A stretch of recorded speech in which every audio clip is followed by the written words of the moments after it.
నా పేరు సురేఖ. మేము చాలా రోజులు 40 సంవత్సరాల నుంచి ఇక్కడే ఉంటున్నాము. చాలా రోజుల నుంచి మా పిల్లలు లేనప్పుడు మాకు పెళ్లి కాకముందు నుంచి ఇక్కడే ఉంటున్నాము. మాకు ఫస్ట్ ఒకసారి వచ్చి డిసెంబర్ నెలలో ఇట్లా కూల్ చేసిండ్రు గుడిసెలన్నీ కూల్ చేసిండ్రు. చాలా నష్టం చేసిండ్రు. ఇంకా మా భర్త కూడా అప్పుడే చనిపోవడం జరిగింది. ఇక్కడే చనిపోవడం జరిగింది. మాకు మళ్ళా రెండోసారి ఇది ఫస్ట్. నిన్న మా మనమరాలని కూడా గుడిసెల పండ పెడితే అంత కూల్ చేసిండ్రంట.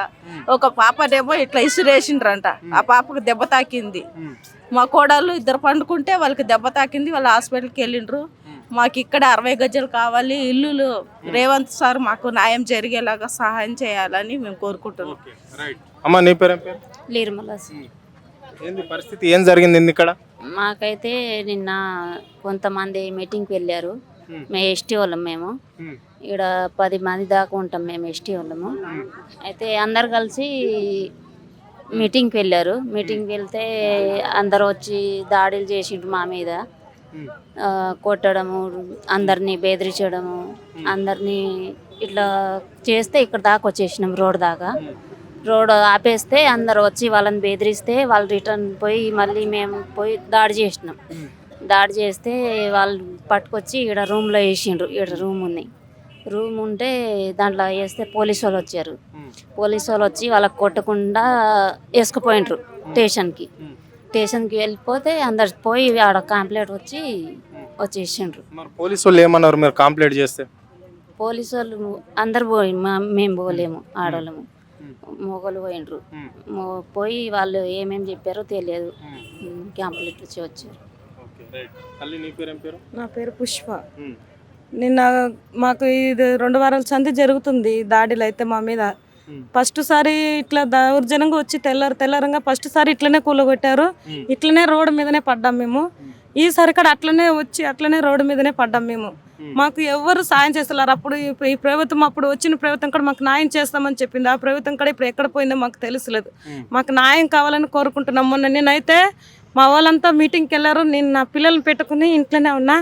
అట్లనే వచ్చి దాడి చేస్తుంటే మా పాప చాలా భయపడి ఏడ్చింది. ఆ పాపకు జ్వరం వచ్చింది. ఇప్పుడు తీసుకెళ్ళి ఆడ మా మరదలతో ఇచ్చి హాస్పిటల్లో చూపిస్తుంది. ఆ పాపను చాలా భయపడ్డది. ఆ పాపకు జ్వరం ఫుల్ ఫీవర్ అయిపోయింది. నాకు ఇట్లా కొట్టిరు. ఇది వాసిపోయింది. ఇక్కడ చెంపకు ఇక్కడ కొట్టిరు. కొంత ఇజ్రాయిల్ ఉన్నారు కొంతమంది. వాళ్ళు ముంగట వచ్చి ఆడవాళ్ళని గుంజి కొడుతున్నారు. వాళ్ళు వెనకాల ఉన్న మొగలు రాళ్ళు తీసి మీద వేస్తున్నారు. మంది లేదని మా వాళ్ళు కొద్దిగా ఉన్నారని ఒక 30 మంది ఉన్నాము. ఆ 30 మీద దాడి చేయడం జరిగింది. మొత్తం ఇండ్లన్నీ కూల్చేసిరు. లోపల ఉన్న సామాన్లన్నీ బయటికి తీసి వాడేసినారు. పిల్లలు ఉన్నా కూడా వాళ్ళు చూస్తలేరు. వాళ్ళ దగ్గర చాకులు ఇంత పొడుగున్నాయి. ఏమైనా మాట్లాడితే పొడి చేస్తాము అంటున్నారు. నేను నా పిల్లల్ని తీసుకుని, ఆ పిల్లలు భయపడి నా పిల్లని నన్ను గట్టిగా పట్టుకుంది. ఆ పిల్లకు ఏం మాట్లాడలేక వణుకుడు పుట్టింది. నా కొడుకును నా పాపను అంతా పట్టుకున్న బాసనలు పోయినా పర్వాలేదు అని నేను మా పిల్లల్ని పట్టుకుని నిలబడ్డాను. అట్లనే ఇట్లా చెంపకేసి కొడితే ఇదంతా వాసింది. నాకు పిల్లలు కొడతారని భయంతో నేను అట్లే నిలిచిన. మళ్ళీ మా వాళ్ళు దెబ్బలు తిని మళ్ళీ తిరగపడి కొడితే అప్పుడు ఉరికిరు. కొంతమంది దొరికిరు. వాళ్ళని వేస్తే వాళ్ళకి పోలీసులు సెక్యూరిటీ జాబ్ చేసారు కానీ మాకు చేస్తలేరు. మేము ఎట్లా చచ్చిపోయినా వాళ్ళకి అవసరం లేదు. ఈ ప్రభుత్వానికి కూడా అవసరం లేదు. మేము బీసీలు ఏసీటీలు కాబట్టి మేము చచ్చిపోయినా మాకు అవసరం లేదని వాళ్ళు ఉంటున్నారు. ఉన్నోళ్ళే వాళ్ళ బతకాల, మేము బతకొద్దు. మాకు రూల్స్ లేదనుకుంటా ఈ భూమి మీద బతకడానికి. అట్లనే ఉంది మా పరిస్థితి. మాకు ఉండడానికి ఇంతవరకు గూడు లేదు, మాకు స్థలం లేదు. మేము పేదవాళ్ళగే ఉంటున్నాం. మమ్మల్ని తను పేదవాళ్ళగే తొక్కేస్తున్నారు. ఇక్కడ బతకని వాళ్ళకి ఇంకెక్కడెక్కడ పోయి బతకాలి. మేము ఊర్లు మారుతా పోవాలా తెలుస్తలేదు.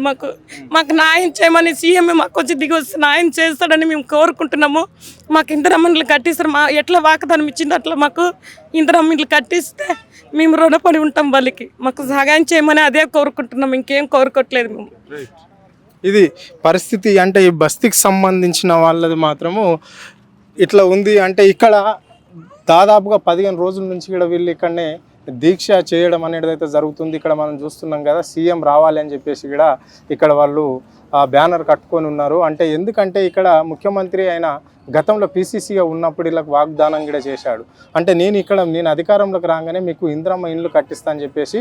కానీ ఇప్పుడు మాత్రం ఇక్కడ రాక్షస పాలన నడుస్తుంది. మా మీద మేము ఎస్సీ ఎస్టీ బీసీ మైనార్టీ కులాలకు చెందిన వాళ్ళము, అంటే బడుగు బలహీన వర్గాలకు చెందిన వాళ్ళం కాబట్టి ఇక్కడ మమ్మల్ని పోలీసులు ఇక్కడ పట్టించుకున్న పాపాన లేదు. మా మీద దాడికి చేసిన వాళ్ళకు వాళ్ళు రక్షణ ఇస్తున్నారు, కానీ మాకు ఇక్కడ ఉండేది 200 కుటుంబాలు ఉంటాం. మా పిల్లల జల్లలు అంటే దాదాపుగా మేము 500 మంది ఇక్కడ నివసిస్తున్నాం.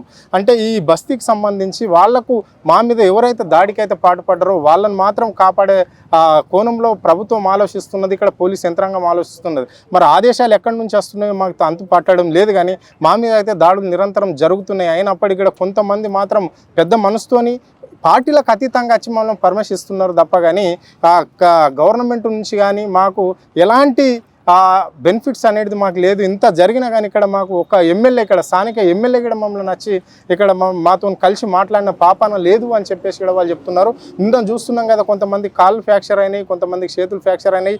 మహిళలను చూడకుండా కూడా ఇళ్లకి వెళ్ళి గుంజి వాళ్ళని కొట్టడం అనేది అయితే కొంతమంది రౌడీలు చేసిన పని అని చెప్తున్నారు. కొంతమంది మేము పట్టుకుంటే మాత్రం వాళ్ళకి వచ్చి పోలీసులు ప్రొడక్షన్ ఇచ్చారు, కానీ మాకు ఇవ్వడం లేదు అని చెప్పేసి 6 మంది గురించి 60 మంది పోలీసులు ఇక్కడ దిగారు. కానీ ఇక్కడ 200 అంటే 500 మంది మేమున్నాము, 200 ఇండ్లు ఉన్నాయంటే ఏ ఇల్లును పడితే ఆ గుడిసెను పడితే వాళ్ళు అట్లా పీకేసినా కానీ ఎవరు పట్టించుకోలేదు అని చెప్పేసి ఇక్కడ ఆవేదన వ్యక్తం చేస్తున్నారు స్థానికులు. అంటే చిన్న పిల్లల నుంచి ఇక్కడ మేము ధూళి దుప్ప అనకుండా దోమలల్లో మేము పండుకుంటున్నాం, ఇక్కడనే పండుకుంటున్నాం, ఈయన ఉంటున్నాం, ఈ దీక్ష చేస్తున్నాం, ఇక్కడనే వంట వార్పు కూడా చేసి ఇక్కడనే తింటున్నాం, ఎవరో ఒక దాతలు మాకు సహకరిస్తే అని చెప్పేసి వాళ్ళు స్పష్టంగా చెప్పడం అనేది జరిగింది.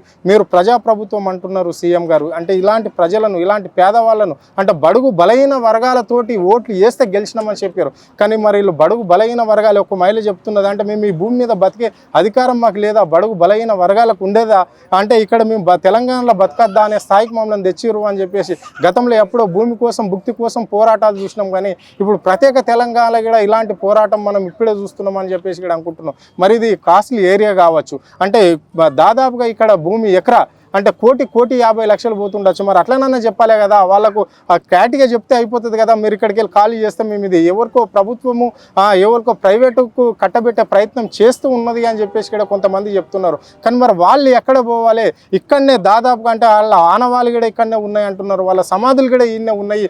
మా పూర్వీకులు చనిపోయారు, మా భర్తలు చనిపోయారు, మా పిల్లలు చనిపోయారు, మేము చనిపోయినా కానీ మేము ఇక్కడనే సమాధి అవుతున్నాం, మా సమాధులు కూడా ఉన్నాయి అని చెప్తున్నారు. మేము ఇక్కడికి వెళ్ళి పోయే ప్రసక్తే లేదు, ప్రాణాలైనా అర్పిస్తాం, ఈ జాగాను కాపాడుకుంటామని ఒక నినాదంతో వాళ్ళు ఇక్కడ కూర్చున్నారు.